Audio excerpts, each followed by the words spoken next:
সবাইকে আমন্ত্রণ জানাচ্ছি নিউজ 24 নিয়মিত আয়োজন ইনসাইড পলিটিক্সে আপনাদের স্বাগত জানাচ্ছি আমি নাহিদ হোসেন। আমাদের আজকের ইনসাইড পলিটিক্সের শিরোনাম প্রধানমন্ত্রী সংবাদ সম্মেলন এবং আঞ্চলিক সহযোগিতার রাজনীতি। আমাদের সাথে আজকে অতিথি হিসেবে উপস্থিত আছেন জনাব নাজমুল আশরাফ, প্রধান সম্পাদক TVN24, আপনাকে আমন্ত্রণ জানাচ্ছি, এবং আছেন জনাব প্রণব সাহা, সম্পাদক ডিবিসি টেলিভিশন, আপনাকে আমন্ত্রণ জানাচ্ছি। যে বিষয় নিয়ে কথা বলতে চাই, দুজনেই খুব ভালোভাবে অবগত, নিশ্চয়ই প্রধানমন্ত্রী সংবাদ সম্মেলন গুরুত্ব দিয়ে দেখেছেন আপনারাও। বিস্তারিত ভূমিকা না দিয়ে আমি যদি সরাসরি একটা প্রশ্নে আসি, যে এটি সবচেয়ে বেশি আলোচিত তিস্তা ইস্যু, এবারের প্রধানমন্ত্রীর এই দ্বিপাক্ষিক সফরের পরে যে আনুষ্ঠানিক স্টেটমেন্ট, সেখানে তিস্তা এবং ফারাক্কা ইস্যুতে মোটামুটি খুব বিস্তারিত না হলেও একটা পরিষ্কার বয়ান পাওয়া গেছে যে এই বিষয়ে আলোচনা হয়েছে, এবং তার প্রেক্ষিতে মমতা ব্যানার্জির একটা চিঠির ইস্যু আমরা দেখেছি। সেটি যদি পরেও যাই, তিস্তা ইস্যুতে যে ঘোষণাটি আমরা পেলাম, তাতে কি আসলে তিস্তার সমাধানের যে ছবি আমরা দেখি, সেই সমাধানের দিকে খুব বেশি এগোনো গেল এই দীর্ঘদিনের আলোচনায়? ধন্যবাদ আপনাকে। আমি আরেকটা ধাপ এগিয়ে বলতে চাই। একটা হলো, তিস্তা নিয়ে আমাদের কথাবার্তা অনেক, প্রধানমন্ত্রী গেলেন। গতকাল আপনি মমতা ব্যানার্জির একটা চিঠির কথা বলেছেন, যে উনি ওনার প্রধানমন্ত্রীকে লিখেছেন, ওনাদের একজন মুখ্যমন্ত্রী, তাদের দেশের একজন প্রধানমন্ত্রী। তারপরে আজকে সংবাদ সম্মেলন, যেটি আজকে সকালে 11টা থেকে 12:30 পর্যন্ত হলো, সেখানের যে ব্যাখ্যাটা প্রধানমন্ত্রী, আমি যদি সেখান থেকে শুরু করি, তাহলে বলতে হয় এখন এটা পরিষ্কার যে এটা কি তিস্তার পানি চুক্তির অংশীদারিত্বের চুক্তি। গত দুদিনের আলোচনা এবং আজকের প্রধানমন্ত্রীর ব্যাখ্যা যেটি দিয়েছেন, তাতে আমরা বুঝতে পারি যে তিস্তার পানি নিয়ে নতুন ব্যবস্থাপনার কথাটাই আলোচনা হচ্ছে, এবং সেই ব্যবস্থাপনার কথাটি যেটা আরেকটু আগে ছিল, যে চীনেরও একটা প্রস্তাব আছে, সেটাও প্রধানমন্ত্রী বলেছেন। এবং আজকে উনি পরিষ্কার করেছেন যে চীনের তিস্তার পানির ব্যবস্থাপনার বিষয়ে আমাদের হাতে এখন দুই রকম প্রস্তাব আছে। একটি হলো আমরা নিজের একটা প্রকল্প করতে চাই, যে প্রকল্পে চীন অনেক থেকে আগ্রহ দেখিয়েছে, এবং সাম্প্রতিককালে ভারত সেই আগ্রহের সঙ্গে যুক্ত হয়েছে, তারাও ওইটাতে থাকতে চায়। ফলে এখন তিন দেশের একটা যৌথ প্রকল্প হবে কিনা তিস্তার, এই প্রশ্নটি কিন্তু এখন সামনে এসে দাঁড়ালো। আর সঙ্গে আমরা যুক্ত করতে পারি যে একটি অববাহিকার, যে আমরা ভাটির দেশের মানুষ হিসেবে তিস্তা নদীর যে অভিন্ন অংশ, যে পানি, তার যে হিস্সা একটা ব্যাপার। দেখবে আমি এখন বিষয়টাকে, আমি তিস্তার বিষয়টাকে দুটো দেখতে চাই। একটি হলো যে ডাউন স্ট্রিমের দেশ হিসাবে আন্তর্জাতিক নদী আইনের যে আমাদের যে অংশীদারিত্বের যে হিস্সা, সেটি আমরা পাচ্ছি কিনা, সেটি একটি, সেটার জন্য ভারত বাংলাদেশের সঙ্গে একটি চুক্তি দরকার। কিন্তু এখন আলোচনা হচ্ছে তার থেকে এক ধাপ এগুনো, কি যে পানিটা আসবে তার ব্যবস্থাপনাটা কি হবে, তার জন্য একটা প্রকল্প, এবং সেই প্রকল্পে ভারত অংশ চায়, তারা থাকতে চায় আমাদের সাথে। আমাদের হাতে চীনের একটা প্রস্তাব আছে, এবং প্রধানমন্ত্রী আজকে যেটা কিছুটা পরিষ্কার করেছেন, যে প্রধানমন্ত্রী আগামী মাসের মাঝামাঝি সময়, তারিখও আছে 9 জুলাই, সেখানে উনি চীনে যাবেন, এবং চীনের একটা প্রস্তাব কিন্তু বহুদিন থেকে আছে এটা।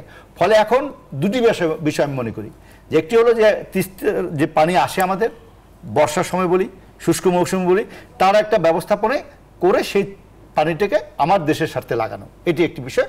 আর একটি আন্তর্জাতিক নদী আইন অনুযায়ী আমরা ভাটির দেশের মানুষ হিসেবে আমার যে তিস্তার পানিতে আমার যে ন্যায্য হিস্সা, এটি একটি। ফলে এখন দুটো, একটা চুক্তি হবে এবং একটি প্রকল্প, নাকি একটি প্রকল্পের মধ্যে সবটা হবে, এটা কিন্তু একটা ব্যাপার। এবং আপনি কালকে মমতা ব্যানার্জির যে চিঠিটার কথা উল্লেখ করেন, সেটিতে উনি বলেছেন যে তিস্তায় পানি নেই, ফলে বাংলাকে শুকনো করে, ওনার ভাষায় পশ্চিমবঙ্গকে পানি না দিয়ে উনি কোনো চুক্তি করতে দিবেন না। এটা হলো তার দেশের অভ্যন্তরীণ রাজনীতির একটা বিষয়। সেই বিষয়ে আজকে প্রধানমন্ত্রী বলেছেন, যখন প্রশ্ন উঠেছে যে আমি এইটা নিয়ে কোনো কথা বলবো না, প্রধানমন্ত্রী বলেছেন যে এটা তাদের দেশের আভ্যন্তরীণ বিষয়, কিন্তু আমার ব্যবস্থাপনা হলো যে আমি পানির ব্যবস্থাপনা করতে চাই, যেটা আমার দেশের স্বার্থ, সেটা নিয়ে আমি এগোতে চাই। এবং সেক্ষেত্রে উনি পরিষ্কার করে বলেছেন আমার কাছে দুইটা প্রস্তাব আছে, এই দুইটা প্রস্তাব বিবেচনা করে বাংলাদেশের স্বার্থের জন্য যেটা মঙ্গলকর হবে, দেশের স্বার্থের জন্য যেটা জরুরি হবে, প্রয়োজনীয় হবে, আমি সেটা করব। দুটি প্রস্তাবের কথা তিনি বলেছেন, কিন্তু একই সাথে এটিও বলেছেন যে ভারত এই প্রকল্পের সাথে থাকলে বাংলাদেশের যে অভিন্ন নদীর সামগ্রিক পানি বন্টনের সমস্যা, সেটি অনেকাংশে সমাধান হবে। এটিও কি এক ধরনের ইঙ্গিত যে আসলে বাংলাদেশ কূটনৈতিকভাবে কিংবা মানসিকভাবে ভারতের সাথে এই প্রকল্পে থাকতে চায়? দেখেন, আমরা একটা সুবিধা নিতে চাই, আমি এটা মনে করি যে আমাদের তিস্তার অঞ্চলে, আমি একটা তিস্তা অঞ্চলের মানুষ, আমার বাড়ি গাইবান্ধা, আমি রংপুরের তিস্তা অববাহিকার মানুষ। আমরা চাই কি আমাদের মরুময়তা যাতে না বাড়ে, আমরা চাই কি তিস্তার পানি ব্যবহার করে আমরা শুষ্ক মৌসুমে আমরা চাষাবাদ করতে চাই। আপনি জানবেন এরই মধ্যে সরকারের নিজস্ব উদ্যোগেও যে সমস্ত ক্যানেল বা খাল কিছুটা কাটা হয়েছে, কিছুটা ড্রেজিং করা হয়েছে, তার ফলে আপনি নিশ্চিতভাবে জানবেন গত 10 বছরের তুলনায় আমাদের ওই অঞ্চলের ধানের উৎপাদন বেড়েছে, আমার উৎপাদন বেড়েছে, এবং নতুন ফসল হিসেবে আমরা ভুট্টার উৎপাদন বাড়িয়েছি। এবং যে ভুট্টা 100 ভাগ আমাদের আমদানি করতে হতো তার অর্ধেকেরও বেশি ভুট্টা কিন্তু আমরা এখন দেশে উৎপাদন করি, যেটা আমাদের পোলট্রি ফিডের জন্য খুব বেশি জরুরি দরকার এবং দামের জন্যও কিন্তু। ফলে আমি মনে করি প্রধানমন্ত্রী মাথায় এই ব্যবস্থাপনার কথাটি নতুন করে যুক্ত হয়েছে।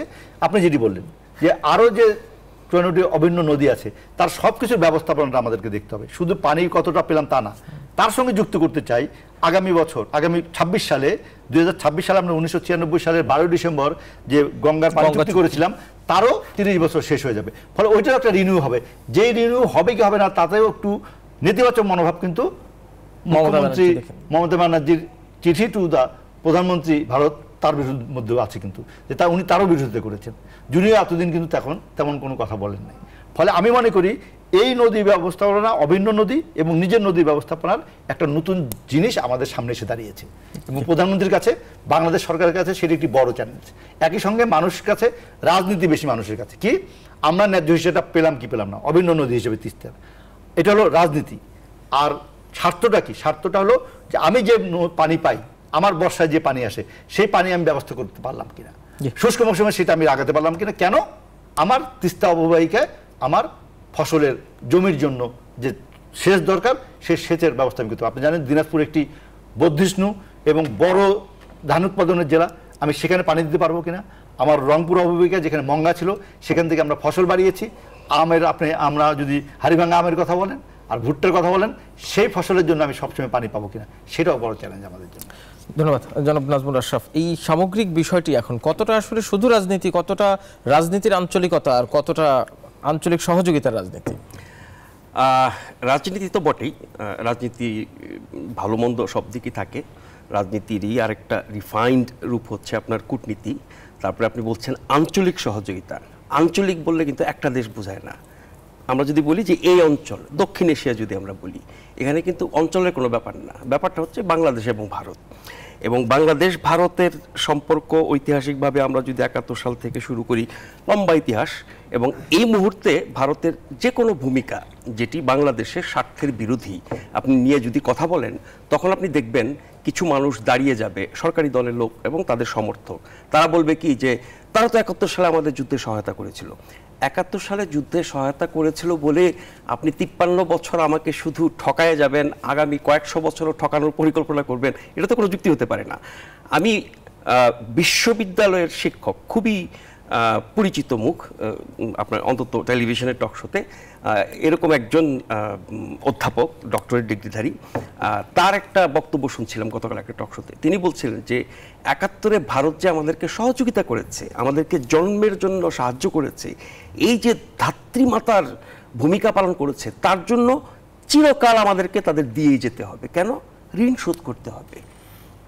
এটা একজন বিশ্ববিদ্যালয়ের অধ্যাপক বলতে পারেন যে 71-এ তাদের সহযোগিতার জন্য আমরা সবসময় কৃতজ্ঞতা জানাই, তাদের এই ভূমিকার প্রশংসা করি, অতীতেও করেছি, বর্তমানে করছি, ভবিষ্যতেও করব। সেই সহযোগিতা নিয়েও অনেক প্রশ্ন উঠতে পারে। সেই সহযোগিতা আমরা পেয়েছি, আমাদের দরকার ছিল, ভারত কি শুধু আমাদের সহযোগিতার জন্য করেছে না তার নিজেরও স্বার্থ ছিল, সেই আলোচনা নাই গেলাম। কিন্তু 71 সালে আপনি আমার পাশে দাঁড়িয়েছিলেন বন্ধু দেশ হিসেবে, প্রতিবেশী হিসেবে, তার জন্য আমাদের কৃতজ্ঞতা শেষ নাই। কিন্তু এই 71 থেকে মাঝখানে অনেক বছর গেছে, অনেক সরকার গেছে, অনেক চড়াই উতরে গেছে ভারত বাংলাদেশ সম্পর্কে, সেগুলোতে দায়ী গেলাম। এখন যে ভারতের ভূমিকা, গত 10-15 বছর ধরে ভারতের যে ভূমিকা, বিশেষ করে মোদী সরকারের 10 বছরের যে ভূমিকা, সেখানে আমি শুধু 71-এর সহযোগিতার জন্য সব কিছু অকাতরে দিয়ে দিব। আঞ্চলিক সহযোগিতা সেটি ধরেন, আমি একটা উদাহরণ দিই, যে আমরা যে ভারতকে আপনার ট্রানজিট দিচ্ছি, সেটি সড়ক পথে দিয়েছি, এখন রেল পথে দিতে চাচ্ছি, আমরা বন্দর ব্যবহার করার সুযোগ দিচ্ছি, মানে আরও যেসব চুক্তি হয়, গত 15 বছরে ভারত বাংলাদেশের সাথে চুক্তি সমঝোতা এগুলো মিলে প্রায় 100 হয়েছে। ওই 100টা চুক্তি বা সমঝোতা যদি আপনি ধরে ধরে বসে বসে বিশ্লেষণ করেন, আপনি হয়তো 10 বা 5% পাবেন না যেখানে বাংলাদেশের স্বার্থ আছে, পুরোটাই ভারতের স্বার্থে। তাহলে আমরা কেন অকাতরে নিজেদের স্বার্থ জলাঞ্জলি দিয়ে শুধু তাদের স্বার্থ রক্ষা করছি, তাদের চাওয়া পূরণ করছি, তাদের চাহিদা মোতাবেক সব কিছু করছি? এখন ধরেন তিস্তার কথা, যেটা নিয়ে আলোচনা শুরু করলেন আমার বন্ধু, এই তিস্তা চুক্তি হওয়ার কথা ছিল মনমোহন সরকারের সময়, চুক্তি সব কিছু রেডি, শুধু স্বাক্ষর করা বাকি। মমতা ব্যানার্জির আপত্তির কারণে সেটি হলো না। এরপরে এটা নিয়ে অনেক কথাবার্তা হয়েছে, বিভিন্ন সময় বাংলাদেশ ভারতের নানান পর্যায়ের বৈঠক সফর এসব ক্ষেত্রে বারবার তিস্তার কথা এসেছে। বাংলাদেশের মানুষ জানে যে তিস্তা চুক্তি, তিস্তার ন্যায্য হিস্সা পানির না পাওয়ার কারণে আমরা কতটা ক্ষতিগ্রস্ত হচ্ছে, আমার বন্ধু হচ্ছে সেই ক্ষতিগ্রস্ত এলাকার মানুষ। সেই বিষয়টিতে সরকার বহুদিন শুধু কথার ফুলঝুরি ছড়িয়েছে, কোনো অগ্রগতি হয় নাই। এরপরে একটা বিকল্প নিয়ে এসেছে চায়না, যে তারা ওখানে একটা ব্যারেজ করে দেবে, যার মাধ্যমে ওখানে পানি ধরে রাখা হবে এবং সেটা আমরা কাজে লাগাবো। আমরা খরায়ও মরবো না, আমরা বন্যায়ও ভাসবো না। সেই জন্য এই প্রকল্প চায়না করতে চেয়েছে, তারা ঋণ দিতে চেয়েছে, সহযোগিতা দিতে চেয়েছে, কারিগরি সহযোগিতা দিতে চেয়েছে। সেটা শুনে তো ভারত তেলে বেগুনে জ্বলে উঠলো। বাংলাদেশের বিরুদ্ধে তাদের অভিযোগ হচ্ছে যে আমরা চায়নার সাথে বেশি খাতির করছি। তো যাই হোক, চায়না যাতে এই কাজটা করতে না পারে তাদের যুক্তি আছে। তাদের যুক্তি হচ্ছে তারা নিরাপত্তা হুমকির কথা মনে করে। এখন সেই নিরাপত্তা হুমকি, চায়না ওখানে একটা প্রকল্প বাস্তবায়ন করলে কতটা হবে, বাংলাদেশ পাশে থাকলে কতটা হবে, বাংলাদেশ কি ধরনের আচরণ করলে কি হবে, নিরাপত্তার ঝুঁকি, জাতীয় নিরাপত্তার বিষয়টা যে কোনো দেশের জন্য গুরুত্বপূর্ণ। ভারত তার নিরাপত্তা নিয়ে ভাববে, তার বিশাল দেশ, তার সীমান্ত থেকে শুরু করে সবকিছু নিয়ে তার চিন্তা করবে, ভাববে, সেই মোতাবেক ব্যবস্থা নেবে। এটা ভারত করবে, খুব স্বাভাবিক। কিন্তু আমরা আমাদের নিরাপত্তা নিয়ে ভাবি কিনা, আমরা আমাদের স্বার্থ নিয়ে ভাবি কিনা, সেটা দেখবার বিষয়। এই তিস্তা চুক্তি 2011 সালে যেটা হওয়ার কথা ছিল, এত বছর হলো না, বিকল্প একটা উপায় বের হলো, চায়না সেখানে এগিয়ে আসলো, ভারত এসে কি বললো, আমি এই প্রকল্পে সহায়তা করব। তার মানে আপনার অপরাধের কারণে, আপনার অন্যায়ের কারণে আমরা তিস্তার ন্যায্য হিস্সা পাচ্ছি না, তিস্তার পানি পাচ্ছি না, এই জন্য আমরা খরায় মরছি, বন্যায় মরছি। অন্য একটা দেশ সাহায্য করতে আসছে, যেহেতু সেই দেশটা আপনার সাথে বৈরী সম্পর্ক, শত্রু সম্পর্ক, সেই জন্য আপনি এখানে বাধা দিচ্ছেন, এসে বলছেন যে আমি করে দেব। কিন্তু ভারতের সাথে যদি পানি বন্টনের হিস্সার চুক্তি না হয়, তাহলে ভেতরে ব্যবস্থাপনা নিয়ে কোনো প্রকল্প কি কাজে লাগবে? না, পানি বন্টনের বিষয়টা কিন্তু এখন আলোচনাই নাই। এখন যে আলোচনা হচ্ছে, যে নিয়ে কথা হচ্ছে, যে কথাগুলো আমরা দুদেশের পক্ষ থেকে শুনছি, দুদেশের গণমাধ্যমে দেখছি, সেটি হচ্ছে এই প্রকল্প বাস্তবায়ন নিয়ে। ব্যারেজ প্রকল্প, তিস্তা বাঁধ প্রকল্প, এখানে পানি জমিয়ে রাখা হবে আপনার বর্ষা মৌসুমে, ভরা মৌসুমে, অন্য সময় সেগুলো কাজে লাগানো হবে। তার মানে হচ্ছে ইচ্ছামতো পানি দেওয়া না দেওয়ার কারণে আমরা যে ক্ষতিগ্রস্ত হই, শুকায় আবার বন্যায় ভাসি, সেই জন্য আমরা একটা বিকল্প ব্যবস্থা করতে চেয়েছিলাম। চায়না সেই সহযোগিতাটা করতে চেয়েছিল, সেই প্রস্তাব দিয়ে তারা এগিয়ে এসেছিল। এখন ভারত বলছে চায়না না, তারা এটা করবে।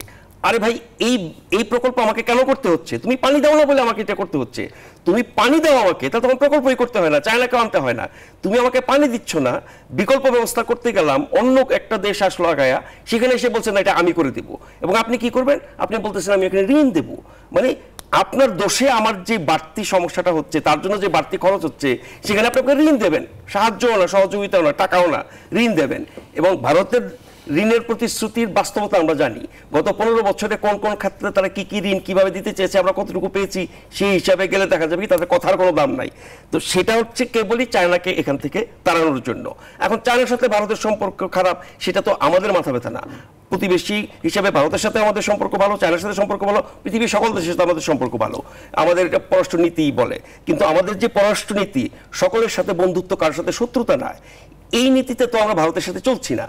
ভারতের সাথে শত্রুতা দরকার নাই, ভারতের সাথে বন্ধুত্বের নামে আমরা যে একেবারে মানে কি বলে প্রভু বৃত্ত সম্পর্কে, সেটা কোথায় প্রভু বৃত্তের সম্পর্কটা কোনটা? প্রভুত্বের সম্পর্ক এই জায়গায় তুমি আমাকে বলো, গত 15 বছরে দুদেশের রাষ্ট্রীয়ভাবে, সরকারিভাবে যা কিছু হয়েছে বা যা কিছু হচ্ছে, সেখানে বাংলাদেশের স্বার্থটা কোথায়? আমি এটা রাজনীতি প্রশ্ন করি, আমি তো তিস্তা পারের মানুষ। তুমি আমাকে বলো 11 সালে যদি তিস্তা চুক্তি না হওয়ার কারণে আমার রংপুর, দিনাজপুর, গাইবান্ধা, নীলফামারীর কি কি ক্ষতি হয়েছে? সেটা সেই অঞ্চলের মানুষ, তুমি আমি তো কোন ক্ষতি দেখতেছি? আমি তো বললাম আমার ধানের পানি চাই কেন? না, তিস্তা পানি নাই কারণ ওটা আমার অধিকার। না, তাহলে এই যে তুমি বলতেছো আমার অধিকার, সেইটা আমি, ক্ষতি হয়েছে কি সেটা বলো। না, তার মানে হচ্ছে তিস্তার পানি না পাওয়াতে আমাদের কোনো ক্ষতি হয় নাই। আমি মনে করি এখন পর্যন্ত দৃশ্যমান কোনো ক্ষতি গবেষণা করে দেখাতে পারছে না। এটা রাজনৈতিক বক্তৃতা। শুরুতে তুমি বলছিলে, আমি বলছি তো আমার ধানের উৎপাদন বেড়েছে। আমি বলেছি পানি না আসার কারণে, পানি না আসার কারণে যতটুকু পানি পেয়েছি তা দিয়ে হয়েছে, তার থেকে বেশি পেতাম আরো ভালো হতো কিনা, আমি সেই গবেষণা করতে চাই। এবং ভারতের যে প্রস্তাবটা, পানি না পাওয়াতে আমাদের কোনো ক্ষতি হয় না, দেখায় না, কেউ দেখাচ্ছে না। তো আমি তো কোনো স্টেটে পাচ্ছি না, আমি চাই সেটা। তাহলে আমি কেন চাচ্ছি পানি? সে যে যারা বলতেছে ক্ষতি হয়েছে তাদের দেখায় কি একটা গবেষণা। এখন এই যে আন্তর্জাতিক আইনের কথা বলছিলাম, আমি একটা গবেষণা পানি নিয়ে, যে আমি একটা গবেষণা চাই আসলাম যে তিস্তার পানি 11 সালে যেটা চুক্তি হয় নাই, আজকে 24 সাল, 13 বছরে এখানে আমার কি কি ক্ষতি হয়েছে? তো সরকার কেন বলে না যে আপনারা কেন তিস্তা করেন? তিস্তা তো দরকার নাই। সরকার তো খুব বেশি বলে না, সরকার তো খুব বেশি বলে না, কিন্তু তিস্তার পানি বললে সরকার তো পানি দরকার নাই, এটা কি সরকার কখনো বলছে? দরকার নাই কেন বলবে? আজকে তো প্রধানমন্ত্রী বলেছে দরকার নাই, না তাহলে বিকল্প ব্যবস্থা কেন করতে যাচ্ছে? বিকল্প না তো, যদি পানি না, তোমরা তো নিজের ব্যাখ্যা দিচ্ছ, প্রধানমন্ত্রী আজকে কিন্তু বিকল্প বলে নাই। না আমি প্রধানমন্ত্রীর কথা বলছি না, না আমি প্রধানমন্ত্রীকে ধরবো, কারণ সরকার বলতে আমি এখন প্রধানমন্ত্রীকে ধরি। প্রধানমন্ত্রী আজকে পরিষ্কারভাবে বলেছে, আমার কাছে দুটি বিষয় শুনেছি, তিনি বলেছেন না, উনি তো ঋণ সাহায্য কথা বলেন না, না না না, এগুলো উনি বলেছে টেকনিক্যাল টিম আসবে, হ্যাঁ এটা যাচাই করে দেখার জন্য। আমার প্রধানমন্ত্রীও বলছে হ্যাঁ টেকনিক্যাল টিম আসুক, আমারও টেকনিক্যাল টিম থাকবে, আমরা আগে দেখি। তারপর আজকে প্রধানমন্ত্রী পরিষ্কার বলেছে যে আমার কাছে দুটো প্রস্তাব আমরা যাচাই করে দেখব, যেটা আমার দেশের জন্য ভালো হয় আমি সেটা করব। এবং শেষে ইঙ্গিত দিয়েছেন যে ভারতের সাথে হলেই ভালো হবে, যেহেতু আমাদের প্রতিবেশী, ভারত আমার নিকট প্রতিবেশী। তো এখন আমাদের সাথে যদি আমার কারণ ভারতের সাথে আমার আরেকটা ইস্যু আছে, ভারতের সাথে আমার ওই পানির হিসার ইস্যু আছে, তো ডাউনস্ট্রিম রিভারের। আচ্ছা 54টা সাথে আমার সেটা নাই। না না এখন না আমার 54টা নদীর মধ্যে আমি একটা নদীর চুক্তি না আমি বলছি যে সেটাই বলছি, 54টা অবৈধ নদীর তিস্তা চুক্তিটা ওখান থেকে আসছে, ফলে সেইটার ব্যাপারে যদি প্রস্তাব আসে, আমি তো ওইটা আমার একটা প্রেফারেন্স, যে যেখান থেকে আমার তিস্তা চুক্তি করতে হবে সেই দেশের থেকে যদি ওই ব্যারেজ করার ব্যাপারে প্রস্তাব আসে, আমার জন্য সেটা ভালো কিনা প্রধানমন্ত্রী সেটা বলছে, কিন্তু আমি দুইটাই যাচাই করবো। মানে আমি নাকচ করতেছি না, তুমি চীনকে যেভাবে নাকচ করতেছো আমি চীনকে নাকচ করতেছি না, আমি বরঞ্চ আগ বাড়িয়ে বলি, তুমি বলছো সকলের সঙ্গে বন্ধুত্ব। তারপর আমি গত 15 বছর দেখি যে শেখ হাসিনা তো চীনের নীতি ফলো করতেছে, উনি চীন আর ইন্ডিয়ার সাথে ব্যালেন্স করে চলছে, এবং সেটা আমার দেশের জন্য ভালো কিনা আমি সেইটা যাচাই করতে চাই, যে আমার জন্য সেটা ভালো হলো কিনা। আর নিকট প্রতিবেশীর সাথে তো সম্পর্ক আগে ভালো রাখতে হবে, দূর প্রতিবেশীর ভালো সম্পর্ক আর ওই ক্ষতিকর সম্পর্কের মধ্যে কোনটা ক্ষতি? ক্ষতিটা তো আমি দেখাইতে হচ্ছে না কেউ।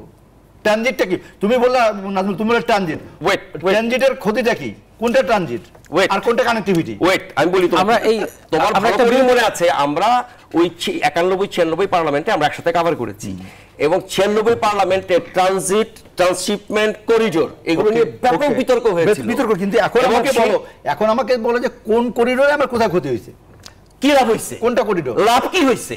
আমরা যে সড়ক পথে কানেক্টিভিটি দিলাম, ভারতের জিনিস ভারতের ভিতরে যাবে আমার ভিতর দিয়া, আমরা রেল কানেক্টিভিটি দিব, ভারতের জিনিস ভারতে যাবে আমার ভিতর দিয়া, এইটা কোন কানেক্টিভিটি যাচ্ছে? এনো পৃথিবীর কোথাও নাই।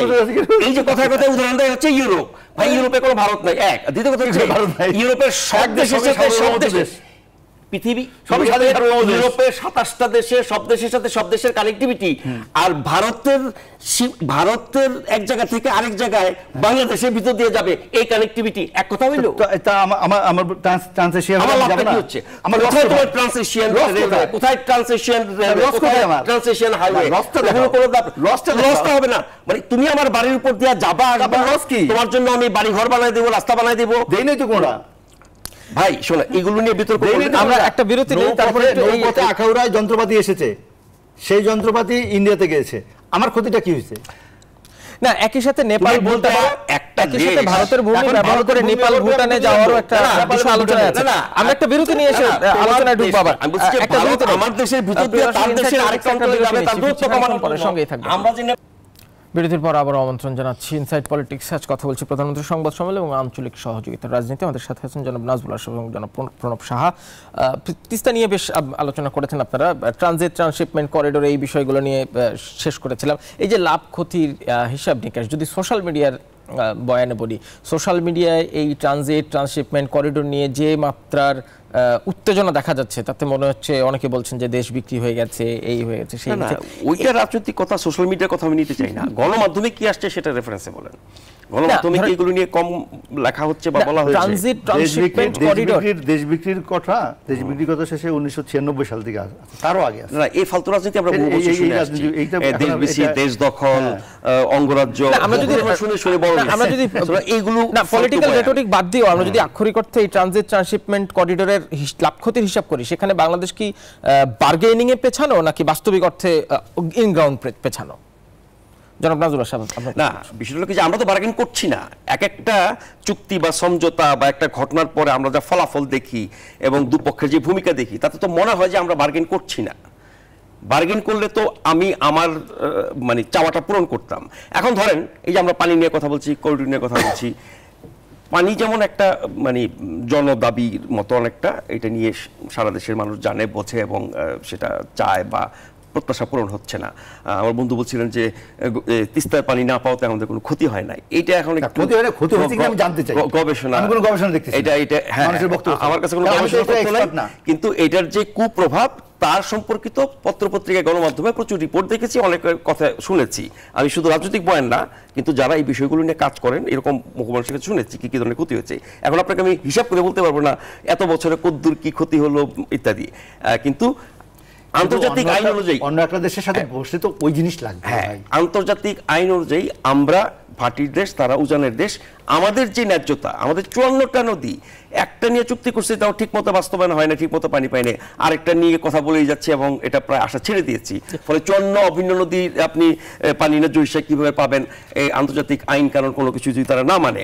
এখন তাদেরও তো উজানের দেশ আছে, তারাও যদি তার সাথে একই আচরণ করে চায় না, তাহলে তাদের কিরকম হবে। আমি ওটা বাদ দেন, আপনি বলছিলেন যে কি বলে ট্রানজিটের বিষয়গুলো আমাদের কাছে কতটা স্পষ্ট। ধরেন এই যে এমইউ সাইন হয়েছে, তার খুব সামান্য সামারি আমরা জানতে পেরেছি, বা ভারতের বাংলাদেশের গণমাধ্যমে টুকটাক এসেছে, বা দুদেশের ব্রিফিংয়ে মন্ত্রী পর্যায়ের টুকটাক বলা হয়েছে। এখন আপনি ট্রান্সপারেন্ট কেন হবেন না?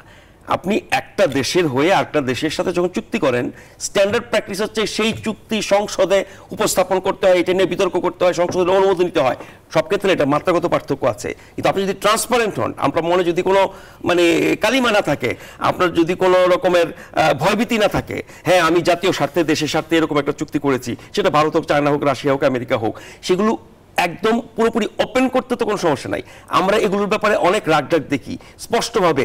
এই যে গত 2-3 দিন ধরে এটা নিয়ে আলোচনা হচ্ছে, আমি অনেকের কথা শুনেছি, একেবারে এক্সপার্ট, একবারে বিজ্ঞ কূটনীতিক, গবেষক, শিক্ষক, সাংবাদিক তো আছেই, তারা সবাই কিন্তু ওই যেটুকু হালকা পাতলা জেনেছে তার উপরে কথা বলছে, বিস্তারিত আমরা জানি না, হয়তো বা ভবিষ্যতে জানতে পারবো কিনা জানি না। ফলে আপনি যখন এগুলোকে ট্রান্সপারেন্ট না করেন, তখন কিন্তু বিভ্রান্তি বাড়ে, অনেক রকমের গুজব আসে। সামাজিক মাধ্যম কেন, হয়তো গণমাধ্যমেও সেই গুজবের প্রভাব পড়তে পারে। ফলে এগুলো স্পষ্ট হওয়া উচিত।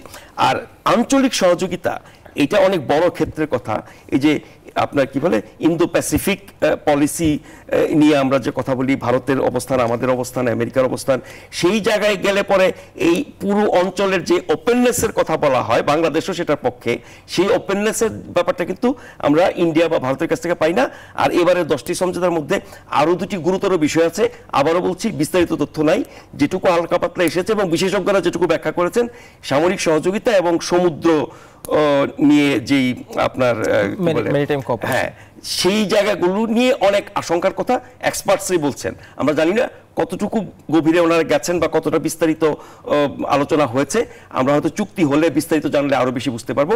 কিন্তু সিঁদুরে পোড়া গরু কি, আগুনে পোড়া গরু সিঁদুরে ভয় পায়।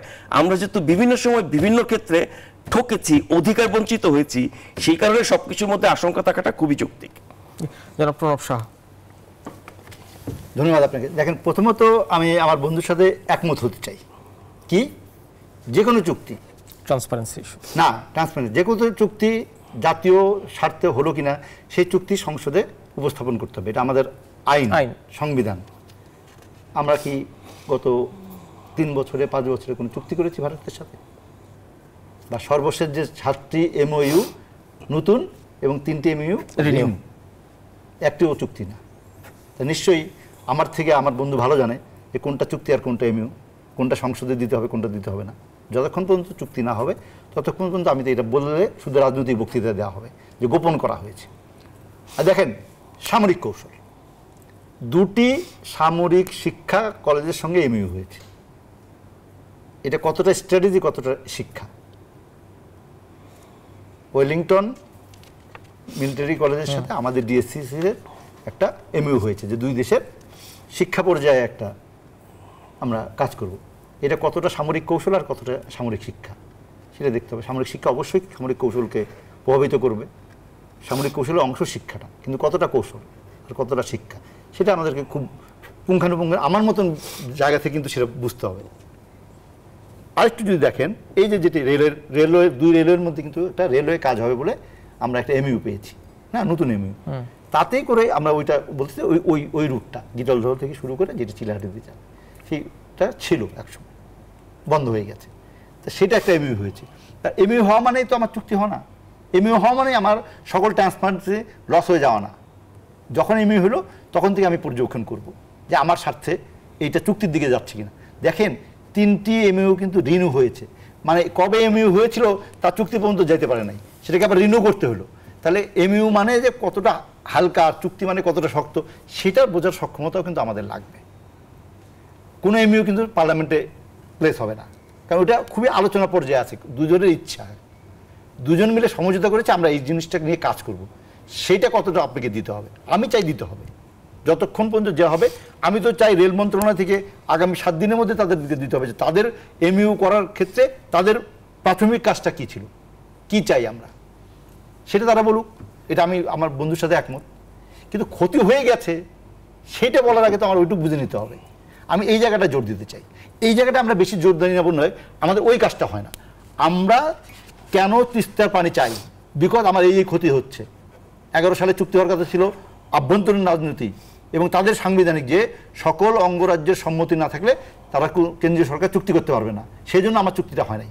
কিন্তু সেই চুক্তি না হওয়ার ফলে আমি যে 13 বছর যাবত আমার ক্ষতি হয়েছে, সেই ক্ষতি উপস্থাপন তো করতে হবে কেন্দ্রীয় সরকারের কাছে, যে তুমি তোমার অঙ্গরাজ্যকে বোঝাও যে এই এক গুমের কারণে, আর তারও যদি কোনো যুক্তি থাকে, যে কমিশন হয়েছিল, যে কমিশনের রেফারেন্স মমতা বন্দ্যোপাধ্যায় তখন দিয়েছিলেন, এখনও গতকাল উনি বলেছেন যে তিস্তায় পানি নাই। তো তিস্তায় পানি আছে কি না আছে সেটা তো ওই টেকনিক্যাল কমিটি এসে বলবে যে আমার তিস্তায় পানি আছে কি নাই। তুমি বললে তো আমার হবে না, আমরা তো দুই পক্ষ মিলে আমার মাপতে হবে। আমরা তো হার্ডিস ব্রিজের নিচে পানি মাপার জায়গা আছে, দুই পক্ষ মিলে মাপতে হয় যদি ফাইট দিতে হয়। তা আমি তো সেই টেকনিক্যাল কমিটি চাই। আমি তো মনে করি সেটা চুক্তির আগে মন্দের ভালো হয়েছে যে আমরা টেকনিক্যাল কমিটি বসে বুঝবো যে আমাদের পানি আছে কি নাই, মমতা ব্যানার্জির কথা সত্য কি মিথ্যা, যে আমাদের তিস্তায় পানি আছে কিনা, আমাদের ডাউনে আছে কিনা, আমার আপারে আছে কিনা, এবং বছরে কতটা থাকে, সেই টেকনিক্যাল কাজটা আমি করি। তারপর আমি ফাইট দেই এবং তার সঙ্গে আমি ওই গবেষণা করি, ওই স্ট্র্যাটেজি, ওই মানে তথ্য নেই যে আমার এই 13 বছরে কী ক্ষতি হয়েছে তিস্তার পানি না আসাতে। আর আমরা যে 30 বছর যাবত যে পানি পেলাম বা কতটুকু পেয়েছি সেটারও তো একটা সমীক্ষা আমি জানি না, যেটা আমার বন্ধু বললো। সেই সমীক্ষাও তো পানি উন্নয়ন বোর্ড বা পানি সম্পদ মন্ত্রণালয় আমাদের কাছে দিচ্ছে না, যে আমি যখন রিনিউ করতে যাব তার 30 বছরে আমার লাভ হয়েছে কিনা। লাভ না হলে আমি রিনিউ করে লাভ কি আমার, আমি তো সেটাও চাই। ফলে জিনিসটা যুক্তির সঙ্গে বলতে হবে। আমি মনে করি যে আলোচনার টেবিলে এই যুক্তিগুলো থাকতে হবে। রাজনীতিবিদরা অনেক কিছু রাজনৈতিক বক্তব্য বলবেন, দেশ বিক্রি করে দেওয়ার কথা বলবেন, কেউ তার পাল্টা দিবেন, এটা রাজনীতিবিদদের ব্যাপার। কিন্তু আমি যখন টেবিলে আলোচনা করব তখন আমি এই যুক্তিটাকে আনতে চাই। আমি তো আমার সরকারের কাছে দাবি করি যে আপনি যে টেকনিক্যাল কমিটি করেছেন কিনা। আমি তো দিল্লিতে ঘোষণা পেলাম, নরেন্দ্র মোদীর মুখ দিয়ে বেরোলো টেকনিক্যাল কমিটির কথা, কই আমার পানি সম্পদ মন্ত্রণালয় টেকনিক্যাল কমিটির কথা এখনো কিছু বলছে না। আমার পানি উন্নয়ন বোর্ড তো এই নিয়ে কথা বলছে। আমি এটা নিয়ে সরকারের সমালোচনা করি যে যদি ওইখান থেকে আমি শুনি, আপনি তো এখানে কিছু বললেন না। ওইখান থেকে তো ঘোষণা আসলো যে রংপুরে একটি ভিসা হবে, একটা সহকারী হাই কমিশন হবে। কই আমরা তো প্রতিদিন ভিসার জন্য চিৎকার চাচামেচি হচ্ছে, এখানে আমাদের ভিসা জটিলতা বাড়ছে, আমার রোগীরা ভিসা পাচ্ছে না ঠিক টাইমে। ঘোষণা তো ওটা দিল্লি থেকে, কি যে তারা এই ভিসা দিবে রোগীদের জন্য। এই ঘোষণা তো আমি এখান থেকে আগে জানতে পারলাম না, কারণ আমরা ভিসা নিয়ে ভুগছি। আমার এই ভিসা চাই আমরা অনেক দিন। কেন আমরা প্রতি 3 মাস পর পর হাই কমিশনে যেতে হবে? কেন আমার একজন রুগী, ক্যান্সারের রুগী কি অনেক জটিল রুগী, এমন না যে আমাদের স্বাস্থ্য ব্যবস্থা খুব খারাপ, কিন্তু কোনো কারণে আমরা যেতে চাই। যশোরের লোকের নিশ্চয়ই ঢাকা আসার থেকে কলকাতা কোনো একটা চিকিৎসালয়ে যাওয়াটা সহজ। রংপুরের যে কোনো লোকের জন্য ঢাকা এসে ভিসা নিয়ে আবার রংপুর যাবে, আবার রুগী নিয়ে আসবে, তার থেকে যদি ওখানে ভিসা হয় সে দ্রুত যে একটা চিকিৎসা করতে পারবে। এগুলো কানেক্টিভিটি, এটা মানুষের ওয়েলফেয়ারের ব্যাপার। এইখানে রাজনীতি আমার দেশেরও কারো করা উচিত না, দুই দেশেরও রাজনীতিবিদদের এটা নিয়ে রাজনীতি খেলা করা উচিত না, কারণ এটা মানুষের কল্যাণের বিষয়। সেই কল্যাণের বিষয় মানুষকে যতটা সহজ। আমি তো দেখি রংপুরের মানুষ উচ্ছ্বসিত যে তারা ওখান থেকে ভিসা দিতে পারবে। আমি তো দেখি যে রাজশাহীর মানুষ উচ্ছ্বসিত যে তারা রাজশাহীতে মালদহ হয়ে চলে যাবে। এখনো যায় কিন্তু বাই রোডে। তা বাই রোডে যদি এখন যায় তা ট্রেন চললে অসুবিধা কি? তা আমার গুডস যে আসে, আমরা ইন্ডিয়ার অনেক কিছু আমরা আমদানি করি, আমাদের বাণিজ্যের অনেক বৈষম্য, তা সত্ত্বেও কিন্তু বাংলাদেশের তৈরি পোশাক $1 বিলিয়ন রপ্তানি করতে সক্ষম হয়েছে। আমরা চাই ওই যোগাযোগ হোক, যাতে আমি কম খরচে আমার যে সমস্ত র মেটেরিয়াল আছে সেটা আমরা আনতে পারি। আর আমাদের সমুদ্র বন্দর থেকে ওরা আমদানি করবে, আমরা শুল্ক নিয়ে সেই জিনিস দেবো, ওদেরও সুবিধা হবে, আমাদেরও সুবিধা হবে। কিন্তু আপনারা দুইজনই দেশের স্বার্থে যে পয়েন্টগুলো বলছেন সেই পয়েন্টগুলো রাইজ করার জন্য আমাদের অভ্যন্তরীণ প্রশাসনিক ব্যবস্থাপনায় খানিকটা ত্রুটি দেখেন কিনা, কিংবা সদিচ্ছার অভাব থাকে। বিরতির পরে সেই উত্তরটা নেব। আরেকটা বিরতি নিচ্ছি ইনসাইড পলিটিক্সে, ফিরে এসে কথা হবে আরও। বিরতির পর আবার আমন্ত্রণ জানাচ্ছি ইনসাইড পলিটিক্সে। কথা বলছি আঞ্চলিক সহযোগিতার রাজনীতি নিয়ে, সাথে আছেন জনাব নাজমুল আশরাফ এবং জনাব প্রণব সাহাব। যে প্রশ্নটি করেছিলাম যে আন্তর্জাতিক এসব চুক্তি কিংবা আঞ্চলিক সহযোগিতায় এইসব ক্ষেত্রে সিদ্ধান্ত নেওয়ার জন্য কিংবা দেশের স্বার্থ বিবেচনায় যে পয়েন্টগুলোতে বার্গেন করার দরকার, বার্গেনিং টুল, সেইগুলো ব্যবস্থাপনার জন্য অভ্যন্তরীণ প্রশাসনিক ব্যবস্থাপনায় ত্রুটি দেখেন কিনা, কিংবা সেইখানে আরও বেশি সতর্ক সচেতন হয়ে সিদ্ধান্ত গ্রহণ করার সুযোগ দেখেন কিনা, এই প্রশ্নটি একটু করেছিলাম। জনাব নাজমুল আশরাফ, আপনি যদি শুরু করেন। না, তা তো অবশ্যই। বিষয়টা হলো কি যে ধরেন অন্য একটা দেশের সাথে যখন আপনি গুরুত্বপূর্ণ বিষয়ে চুক্তি করবেন, যেটা আমরা বলছিলাম যে এরকম চুক্তি সংসদে উপস্থাপন করা, আলোচনা করা, বিতর্ক করা এবং আপ্রুভের ব্যাপার আছে, এমনিও উপস্থাপনের কথা আমি বলিনি, কিন্তু আমরা সেই চর্চাও খুব একটা দেখি না। আর দ্বিতীয় কথা হচ্ছে কি যে আপনার মধ্যে যখন কোনো দুর্বলতা থাকবে বা আপনি এমন কোনো কাজ করবেন যার জন্য আপনি জবাবদিহি করতে পারবেন না, তখনই আপনি কিন্তু জিনিসটাকে আড়াল করবেন, তখনই স্বচ্ছতা জবাবদিহিতার বিষয়গুলোকে আপনি এড়িয়ে যাবেন। তো আমরা কিন্তু অনেক কিছুই সেইভাবে জানতে পারি না, বা অনেক সময় এমনও কিছু বিষয় আমরা হয়তো ওই পার থেকে জানি, মানে ওই দেশ থেকে জানি যতটা, তার চেয়ে অনেক কম জানি বাংলাদেশ থেকে। আমার বন্ধু ঠিকই বলেছিলেন যে এই যে 10টা এমইউ সাইন হলো, 3টা পুরনো এবং 7টা নতুন, এইগুলোর সিগনেটরি আমাদের এন্ডে যারা ছিল, আমরা ওই মানুষগুলোকে তো ধরতে পারি, তারা তো বিস্তারিত জানবে, তারা এগুলো তৈরি করেছেন, এগ্রি করেছেন, সাইন করেছেন, তাদের কাছ থেকে আমরা বিস্তারিত শুনি। আমাদের মন্ত্রীরা তো রাজনৈতিক বক্তব্য দেন, তারা তো আর কন্টেন্ট নিয়ে সেভাবে বলেন না। প্রধানমন্ত্রী পর্যায়ে এত বিস্তারিত বলার কথাও না, এবং সেটা সুযোগও নাই। ফলে যারা হাতে কলমে এই কাজগুলো করেন, তাদেরকে যদি আমরা ধরি, তাদেরকে জিজ্ঞেস করি, তাদের কাছে আমরা জবাব চাই কেন কিভাবে হলো, তাহলে হয়তো আরও বিষয়গুলো স্বচ্ছ হবে, পরিষ্কার হবে। ভালো মন্দের যে বিচার, মেরিট ডিমেরিট নিয়ে আমরা কথা বলছি, সেগুলো আরও টু দ্য পয়েন্ট, অ্যাকুরেট এবং ইনফরমেটিভ হবে। কিন্তু আমার ধারণা যে বিষয় নিয়ে মন্ত্রীরা কথা বলেন না, সরকারের গুরুত্বপূর্ণ ব্যক্তিরা কথা বলেন না, সেগুলোর ব্যাপারে আমরারা কর্মকর্তারা, সচিবরা কথা বলবে আমার তো মনে হয় না। বা তাদের কাছে এরকম নির্দেশনাও থাকতে পারে না বলার, বা তারা যখন দেখছে তাদের বস, তাদের পলিটিক্যাল বস যারা মানে নির্বাচিত জনপ্রতিনিধি, তারা এগুলো নিয়ে সেভাবে বলছেন না বা একভাবে বলছেন, তার প্রভাব তাদের উপরে পড়ে, তারা সেভাবে বলেন। এটা গেল। কিন্তু আমরা যে এই যে আঞ্চলিক সহযোগিতা, হ্যানত্যান, এগুলোর অনেক বিষয় নিয়ে আমরা কথা বললাম। ধরেন ভারত বাংলাদেশ বললে অতি সাধারণ মানুষের কাছে তিস্তা নিয়ে আমরা আলোচনা করেছি, করিডোরও মোটামুটি সাধারণ মানুষ এখন কিছুটা জানে, বোঝে, সেগুলো আলোচনা করে। কিন্তু সাধারণ মানুষের কাছে সবচেয়ে উদ্বেগের, সবচেয়ে কষ্টের, সবচেয়ে দুর্ভাগ্যের বিষয় হচ্ছে সীমান্ত। এই যে সীমান্তে হত্যা নিয়ে এত বছর ধরে এত কথা হচ্ছে, এত বৈঠক, এত কিছু, এত আশ্বাস, জিরোতে নামায় নিয়ে আসা, উমুক তুমুক হ্যানত্যান, সীমান্তে হত্যা কি বন্ধ হয়েছে? এমনকি ভারত বাংলাদেশের সাথে যখন কোনো ঘটনা চলতে থাকে, বৈঠক চলতে থাকে, সফর চলতে থাকে, তার মধ্যেও সীমান্ত হত্যা হয়, এবং এটা থামছেই না কোনোভাবে। এবং প্রতিটি সীমান্ত হত্যা এতটা নির্দয়, নিষ্ঠুর, অমানবিক, বেআইনিভাবে করে থাকে ভারতের সীমান্তরক্ষীরা, যেগুলো কোনো জবাব নাই। এবং আমি খুব অবাক হই, দুঃখ পাই, রাগ হয় এই সীমান্ত হত্যার ঘটনাগুলো নিয়ে। ভারত মেরেছে, ভারত তো সাফাই গাইবে, তার একটা যুক্তি দাঁড় করানোর চেষ্টা করবে, একটা গল্প দাঁড় করানোর চেষ্টা করবে, দায়টা যাকে মারা হয়েছে তাকে। গুলি করে মারার কোনো যুক্তি, কোনো আইন, কোনো কিছু নাই। সর্বোচ্চ পর্যায়ে হলে আপনি পায়ে গুলি করতে পারেন, তাকে আহত করতে পারেন, তাকে ধরতে পারেন, আটকাতে পারেন, কিন্তু একদম কপাল বরাবর, বুক বরাবর গুলি করে মেরে ফেলবেন, আমরা এরকম অসংখ্য ঘটনা জানি, সেই বিস্তারিত না গেলাম। কিন্তু এই সীমান্ত হত্যা নিয়ে যখন আমাদের সরকার ভারতের বয়ান বা ভারতের ভার্সনটাকে তুলে ধরে, ভারত যেই ব্যাখ্যা দিয়েছে, ভারত যেই গল্প বলেছে, ভারত যেই দাবি করেছে, সেটাকে অন করে আমাদের সরকার বলে, তখন মনে হয় আমাদের সরকারও এই সীমান্ত হত্যাকাণ্ডের যারা নিহত হচ্ছেন, ক্ষতিগ্রস্ত হচ্ছেন, তাদের বিপক্ষের মানুষ। এটা খুব দুঃখজনক। এবং এই সফর কেন, বা এই সব যে 10টা আপনার হয়েছে, সমঝোতা স্মারক হয়েছে, বা তার নিকট অতীতের আরও যদি আমি বিভিন্ন সফর, আলোচনার কথা বলি, বিভিন্ন পর্যায়ে, শুধু তো প্রধানমন্ত্রী না, মন্ত্রী পর্যায়ে হয়, সচিব পর্যায়ে হয়, বিভিন্ন কর্মকর্তা পর্যায়ের হয়, সেখানে কি সীমান্তের বিষয়টার কোনো সুরা হয়েছে? না। সব শেষ কবে সেই সীমান্ত নিয়ে বৈঠক হয়েছিল? 8 দিয়েছিল, সেখানেই শেষ। আমরা পানি নিয়ে এত কথা বলছি, আমাদের একটা যৌথ নদী কমিশন আছে, তার কি বৈঠক কখনো হয়? সেখানে কি এগুলো নিয়ে আলোচনা হয়? কোনো খবর নাই। সোজা কথা, আমাদের যেসব আপনার জাতীয় উদ্বেগের বিষয়, জাতীয় স্বার্থের বিষয়, সেই জায়গাগুলোতে আমরা যতটা সোচ্চার হওয়া উচিত, সেই অধিকার এবং সেই বিষয়গুলো নিশ্চিত করার জন্য যতটা আপনার কি বলে কঠিন, কঠোর সমঝোতা বা নেগোশিয়েট করা, এগুলো নিয়ে আলাপ আলোচনা করা এবং আমার অধিকারটাকে সেভাবে প্রতিষ্ঠিত করা, এই জায়গাটা আমরা পারছি না বা করছি না। ধন্যবাদ জনাব নাজমুল আশরাফ। জনাব প্রণব শাহ, শোনেন, আমি তো সেই জন্য ব্যাখ্যাটা বললাম যে দেখেন, আমরা একটা স্যাটেলাইটের কথা কিন্তু শুনছি, এমএম আছে না একটা স্যাটেলাইটে। তা আমার তো এটা জানতে ইচ্ছা করে জুনায়েদ আহমেদ পলকের কাছে যে আপনার এটাতে আমরা ফ্রান্স থেকে যে স্যাটেলাইট করেছিলাম আর এটাতে যে করছি তার মধ্যে খরচ কোনটা কম হবে?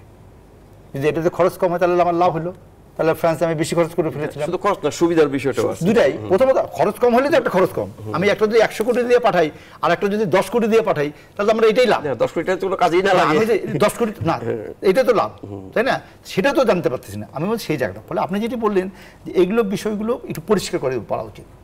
আর আমি মনে করি এখানে যেগুলো হচ্ছে, দেখেন ইউপিআই কার্ড আর টাকা, বাংলাদেশি টাকা কার্ড, এইটার লেনদেন কি হবে, এইটা আমার বেশি স্বার্থ, আমি এটা জানতে চাই। এটা নিয়ে কিন্তু কোনো কথা নাই, দেখবেন কথা কিন্তু সব কিন্তু ঘুরে ঘুরে তিস্তে পারি, এটা নিয়ে কিন্তু কথা নাই। আমার যে ডলার ক্রাইসিস, আমি যদি রুপিতে বা টাকাতে পরিশোধ করতে পারি আমার মানে যে ইম্পোর্ট বিল, সেটা আমার লাভ হবে কিনা সেটা নিয়ে কিন্তু আলোচনা নেই, সেটা আমার জরুরি দরকার। কারণ আমার মাথার মধ্যে ঝুলতেছে ডলার ক্রাইসিসটা, আমি কিন্তু সেটা নিয়ে খুব বেশি আলোচনা কারোর মধ্যে দেখতেছি না। আপনি কিন্তু একবার সেই প্রশ্নটা করলেন না। ফলে আমি মনে করি যেটা দরকার, আমি তো বললাম ভিসা আমাদের বড়, আপনি যে কোনো মানুষের কাছে বললেন মানুষ দ্রুত ভিসা চায়, মানুষ দ্রুত ইন্ডিয়া যেতে চায়, এটা আমাকে অপরাধ একটা দেশে যাওয়াটা? সেটা ভিসা নিয়ে এত জটিলতা হবে কেন? সে 2 বছর করে 5 বছর করে কেন ভিসা দিবে না? আমি তো ভিসা মুক্ত চাচ্ছি না এখন পর্যন্ত, আমি তো সেটা ফাইট করতে চাই। সেই জন্য আমি খুশি যে আমার রংপুরে ভিসা অফিস হচ্ছে, আমি সেই জন্য খুশি যে ট্রেনে যাবে রাজশাহীর লোক, যেটা সহজ। এই জিনিসগুলো আমি মনে করি এইটা আমার স্বার্থ। আমি চাই আরও 2টা ভিসা অফিস হোক। কারণ কি? কারণ আমার যেখানে মানুষের সুবিধা হবে, আমার চারদিকেই ভারত, মিয়ানমারের ওইটুক জায়গা ছাড়া 400 কিলোমিটার ছাড়া বাকি তো ভারতই। তা আমার যদি একটা প্রত্যন্ত অঞ্চলের লোক পেরিফেরিতে যদি ভালো হাসপাতাল না থাকে, এটা উল্টা হোক না কেন? আগরতলার লোক তো কলকাতা যায় চিকিৎসা করতে, তা আমি আগরতলার কাছাকাছি কুমিল্লা অঞ্চলে একটা বড় হাসপাতাল, 2টা হাসপাতাল করি না কেন? যাতে ওদের দেশের লোক আগ্রহী হয় আমাদের দেশে এসে চিকিৎসা করতে। আমি কি সেই উদ্যোগ নিয়েছি? গুজরাটের টাইলস মেঘালয়ে আসে, আসামে আসে, তা আমি কি সিলেটের অঞ্চলে বড় টাইলসের কারখানা করতে পারলাম যে আমি ওটা এক্সপোর্ট করি? সেই বার্গেনিং আমি ইন্ডিয়ার সাথে করব যে আমি এত র মেটেরিয়াল আনি, তোমার টেক্সটাইল থেকে শুরু সব কিছুর, তুমি ভাই আমার ইয়েটা নাও, টাইলসটা নাও, তাহলে আমার ইন্ডাস্ট্রিটা বড় হয়, তাহলে আমি এক্সপোর্ট করে ডলার পাই তোমার কাছে, বা লেনদেন সমান সমান করতে পারি, বা কাছাকাছি বাণিজ্য বৈষম্যটা অনেক কমাতে পারি। এই বার্গেনিংটা আমি আমার সরকারের কাছে চাই, যেটা আমার স্বার্থে হবে। আমি যে সমস্ত জিনিস এক্সপোর্ট করতে পারি, আমার এই যে 1 বিলিয়ন আমরা যে করতে পারলাম, তো এটা আমি 2 বিলিয়নে কীভাবে বাড়াতে পারি, আমি সেটা চাই, তাতে আমার লাভ হবে। আমি আমার লাভগুলো খুঁজতে চাই। আমি সেজন্য প্রধানমন্ত্রী যেমন চীন আর ইন্ডিয়ার কথা বলে, আমি সবসময় বলি যে ওনার পলিসি হলো ইন্ডিয়া। কারণ এখন ভারত যে আমাদেরকে প্রস্তাব দিয়েছে, এটা কি খুব দয়া করে? না, এটা তাদের স্ট্র্যাটেজিক ব্যাপার। যে ভারত, চীনের মতন একটি দেশ যাদের সঙ্গে তার বৈরী সম্পর্ক, আমাদের সাথে কার বৈরী সম্পর্ক নাই। আমরা 71 সালে চীনের ভূমিকা ভেটো দেওয়া আমাদের বিরুদ্ধে জাতিসংঘে, সেটা আমরা ভুলে গিয়েছি। কারণ আমরা এখন বড় হতে চাই, আমরা আরও ধনী দেশ, উন্নত দেশ হতে চাই। সেজন্য আমরা সেই রাজনীতিটা ভুলে গিয়ে আমরা তাদের সাথে অর্থনৈতিক বন্ধুত্ব করেছি। আমরা তাদেরকে আমাদের পদ্মা সেতু বানানোর কন্ট্রাক্টর দিয়েছি, তারা টাকা নিয়েছে আমাদের কাছ থেকে। এটা তো আমাদের, তারা সাহায্য দেয় নাই, আমাদের নিজের টাকা গড়া পদ্মা সেতু থেকে তারা আয় করেছে চীন। তো চীনের ইন্টারেস্ট আছে, আর চীনের যখন ইন্টারেস্ট আছে তখন ভারত আমাকে মূল্যায়ন করতেছে যে আমি যদি চীনের দ্বারা ওই প্রকল্প করি তাহলে ওর কোনো অসুবিধা হবে কিনা, স্ট্র্যাটেজিক অসুবিধা। আমি মনে করি সেই জন্য ভারত প্রস্তাব দিয়েছে যে না, আমরা তোমাদেরকে সাহায্য করতে চাই। এটা আমার শক্তির দিক যে আমার কাছে চীন তার প্রস্তাব দেয় এরকম একটি বড় প্রকল্প করার জন্য। টেকনিক্যালি তারা ভালো, তাদের অর্থ আছে, তারা সারা পৃথিবীতে অর্থ লগ্নি করছে, আমেরিকা থেকে শুরু করে আফ্রিকা থেকে শুরু করে। কেন বাংলাদেশ না? কেন আমি বাংলাদেশে চীনের বিনিয়োগ চাইবো না? তাহলে কৌশলগত কারণে ভারত যদি প্রপোজাল দেয় তাহলে তো ফ্রন্ট ফুটে বাংলাদেশি। অবশ্যই, সেই জন্য তো আজকে প্রধানমন্ত্রী বলেছেন, আমি অ্যাপ্রিসিয়েট করি। আমি আজকে সুযোগ পাইনি, বললাম যে দাদা আপনি তো ইন্ডিয়া পলিসি ফলো করতেছেন, যে 2টা আসুক, আমি 2টা দেখি না যাচাই করে, ইন্ডিয়া আমাদের পিছনে একটু ঘুরুক না, যে আমরা চীনের সাথে ঝুঁকে পড়ছি কিনা, সেটা তাদের মাথা ব্যথা, আমার তো কোনো কিছু নাই। আমি তো চীনের থেকে ঋণ নিচ্ছি, আমি জাপান থেকে ঋণ নিচ্ছি, আমি IMF থেকে ঋণ নিচ্ছি, আমি ওয়ার্ল্ড ব্যাংক আমাদের IMF-এর 115 কোটি আজকে ছাড় করেছে, পরশুদিনই যে খবর দেখেছেন আপনারা করেছেন 40 কোটি আর 50 কোটি 90 কোটি টাকা আমরা ওয়ার্ল্ড ব্যাংকের আরেকটা ঋণ পেয়েছি। তা আমার জায়গাটা যত শক্ত হচ্ছে তত অনেক বেশি লোক আমার প্রতি আগ্রহী হচ্ছে। আমি মনে করি বাঙালি জাতির সেটাই শক্তির দিক। অনেক ধন্যবাদ জনাব প্রণব সাহা এবং জনাব নাজবুল আশরাফ, আপনাদের দুজনকে অসংখ্য ধন্যবাদ আজকে যুক্ত হওয়ার জন্য। প্রিয় দর্শক, এই ছিল আমাদের আজকের ইনসাইড পলিটিক্স। দেখা হবে অন্য পর্বে অন্য অতিথি সহ। ধন্যবাদ সবাইকে সাথে থাকার জন্য।